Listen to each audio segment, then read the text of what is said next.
નમસ્કાર મિત્રો, હું હરિવર્ધન ચોકસી આપ સૌનું સ્વાગત કરું છું. મિત્રો, આજના વિડીયોમાં આપનું ખૂબ ખૂબ સ્વાગત. મિત્રો, રોજની જેમ આજે પણ જોઈએ કોણે શું કરવું, શું ન કરવું. તારીખ 30/3/2026 સોમવાર. મિત્રો, આજના વિડીયોની જાણકારી લઈએ તે પહેલાં જોઈએ આપણે આજનો અભિજીત મુહૂર્તનો સમય.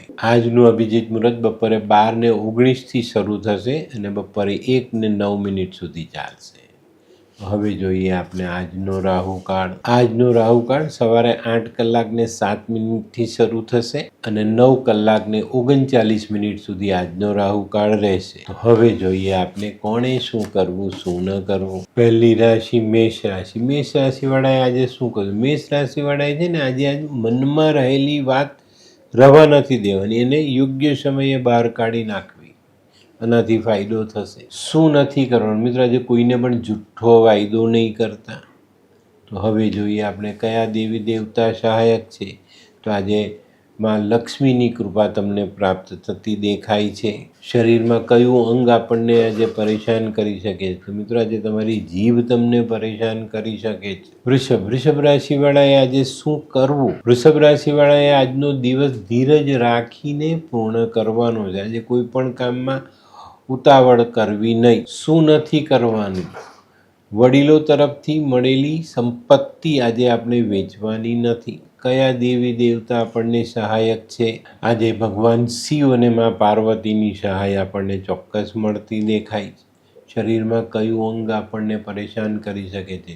તો મિત્રો, તમારું લીવર તમને આજે પરેશાન કરી શકે છે. મિથુન રાશિવાળાએ આજે શું કરવું જોઈએ? મિથુન રાશિવાળાએ આજે ભગવાન શિવનો દૂધ પાણીથી અભિષેક કરવો જોઈએ અને થોડા ચોખા મંદિરમાં દાન કરવા જોઈએ. શું નથી કરવાનું? મિત્રો, આજે કોઈના પણ વાદ વિવાદમાં પડતા નહીં. કયા દેવી દેવતા આપણને સહાયક? તો આજે માં સરસ્વતીની કૃપા તમને પ્રાપ્ત થાય. શરીરમાં કયું અંગ પરેશાન કરી શકે છે? તો આજે તમારા પેટમાં રહેલા આંતરડા તમને નુકસાન કરી શકે છે. કર્ક રાશિવાળાએ આજે શું કરવું જોઈએ? કર્ક રાશિવાળાએ આજે કોઈ પણ વાહન ધીમી ગતિએ ચલાવવું જોઈએ અને જવાબદારીપૂર્ણ રીતે ડ્રાઇવિંગ કરવું જોઈએ. શું નથી કરવાનું? મિત્રો, આજે કોઈ પણ ખોટા વ્યક્તિનો સાથ નહીં આપતા. કયા દેવી દેવતા સહાયક થઈ શકે? તો ભગવાન શિવ અને મા પાર્વતીની કૃપા પ્રાપ્ત થાય. કયું અંગ આપણને શરીરમાં પરેશાન કરી શકે છે? તો આજે આપણા શરીરમાં રહેલી કિડની એ આપણને કંઈક નાની મોટી સમસ્યા ઊભી કરી શકે છે. સિંહ રાશિવાળાએ આજે શું કરવું જોઈએ? સિંહ રાશિવાળાએ આજે પોતાના સરકારી કામોને ધ્યાનમાં લેવા જોઈએ અને પૂર્ણ કરવા જોઈએ. શું નથી કરવાનું? મિત્રો, આજે મન ભટકવા નહીં દેતા. કયા ભગવાનની આપણને આજે સહાય મળતી દેખાય છે?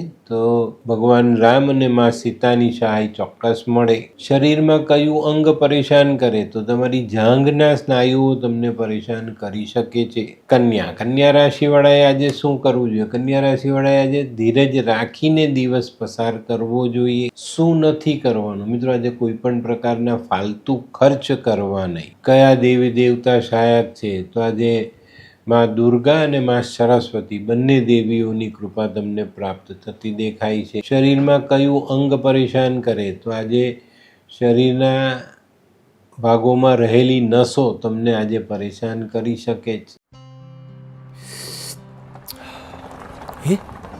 આ કોણ છે? આ તો ધર્મેશ લાગે છે. હા, એ જ છે. હાય, શું વાત છે? ઓહો, કેવું પડે? Hi Dharmesh. Hi Darpan, nice to meet you after very long time. વાહ, કેમ છે ભાઈ? તું અહીંયા આટલા વર્ષ ક્યાં હતો? લંડન. અરે જસ્ટ કાલે જ આવ્યો અચ્છા. અને આપણી આ જગ્યાની ખૂબ યાદ આવી એટલે બધાને મળવા આવ્યો. તને મળીને આનંદ થયો દોસ્ત. કોટ, ગાડી, તારી તો આખી લાઈફસ્ટાઈલ જ ચેન્જ થઈ ગઈ. અરે દોસ્ત, મારા હાથમાં એક જાદુની ચાવી આવી ગઈ. ઓહ. અરે મારી આખી જિંદગી બદલાઈ ગઈ. શું વાત કરે છે? એવી તો કોઈ જાદુઈ ચાવી છે, મને પણ આપ. જો તારે પણ તારી જિંદગી બદલવી હોય તો બનાવી લે લાલ કિતાબ. લાલ કિતાબ? માનવીએ પોતાના ગ્રહો અનુસાર કયો વ્યાપાર કરવો જોઈએ તેની જાણકારી કુંડળી પ્રમાણે મેળવીને પછી જ વ્યાપારમાં આગળ વધવું જોઈએ. અને આનું સચોટ માર્ગદર્શન લાલ કિતાબ દ્વારા મેળવી શકાય છે.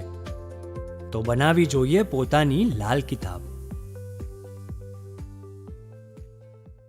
તુલા રાશિવાળાએ આજે શું કરવું જોઈએ? તુલા રાશિવાળાએ આજે સફેદ સ્વચ્છ વસ્ત્ર પહેરવા જોઈએ ને સુગંધિત દ્રવ્યનો ઉપયોગ કરવો જોઈએ.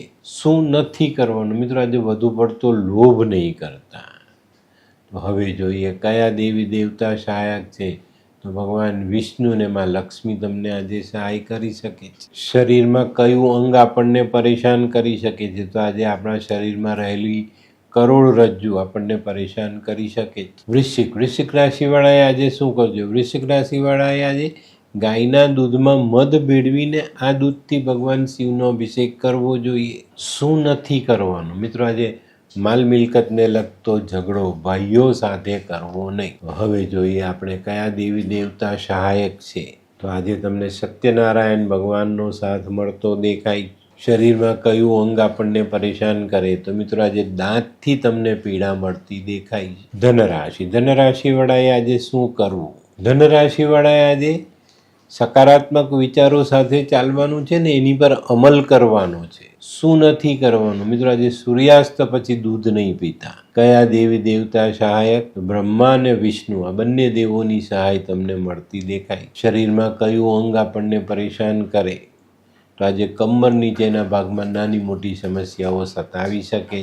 મકર રાશિવાળાએ આજે શું કરવું જોઈએ? મકર રાશિવાળાએ આજે ઘરમાં રહેલા વડીલોની સહાય કરવી જોઈએ. શું નથી કરવાનું મિત્રો? આજે ઘરમાં લોબાન ગુગળના ધુમાડા નહીં કરતા. કયા દેવી દેવતા આપને સહાયક છે? તો આજે તમને તમારા કુળ દેવતા કે કુળ દેવી બંને સહાયક થઈ શકે છે. શરીરમાં કયું અંગ પરેશાન કરી શકે છે? તો આજે કાનને લગતી તકલીફ તમને સતાવી શકે છે. કુંભ રાશિવાળાએ આજે શું કરવું જોઈએ? કુંભ રાશિવાળાએ આજે સાસરામાં બગડેલા સંબંધો સુધારવા જોઈએ. શું નથી કરવાનું મિત્રો? આજે કોઈ પણ પ્રકારની લોન ઉધારી લાવવી નહીં. કયા દેવી દેવતા સહાયક થઈ શકે? તો કુંભ રાશિવાળા માટે આજે વેંકટેશના આશીર્વાદ ઉતરતા દેખાય છે. શરીરમાં કયું અંગ ખરાબ થઈ શકે છે? તો મિત્રો આજે તમને તમારું લીવર પરેશાન કરી શકે. મીન રાશિવાળાએ આજે શું કરવું? મીન રાશિવાળાએ આજનું કામ આજે કરી લેવું જોઈએ, કાલ પર નહીં ઠેલતા. શું નથી કરવાનું મિત્રો? અંધશ્રદ્ધામાં વિશ્વાસ નહીં કરવો. કયા દેવ આપણને સહાયક? તો આજે ભગવાન નરસિંહની કૃપા આપણને પ્રાપ્ત થાય. શરીરમાં કયા અંગ આપણને પરેશાન કરે? તો આજે પેનક્રિયાસથી તમને તકલીફ આવતી દેખાય છે. તો મિત્રો આ તો તમારા માટે આજના દિવસે કોણે શું કરવું શું ન કરવું તેનું જ્ઞાન. તો આજનો વિડીયો ગમ્યો તો લાઈક કરો, શેર કરો, યુટ્યુબ જોનારા શેર કરે અને સબસ્ક્રાઈબ કરે. હું હરિવર્ધન ચોકસી આપ સૌની રજા લઉં. ફરી મળીએ નવા વિડીયોમાં નવી જાણકારી સાથે. તો ચાલો બદલીએ જિંદગી. નમસ્તે.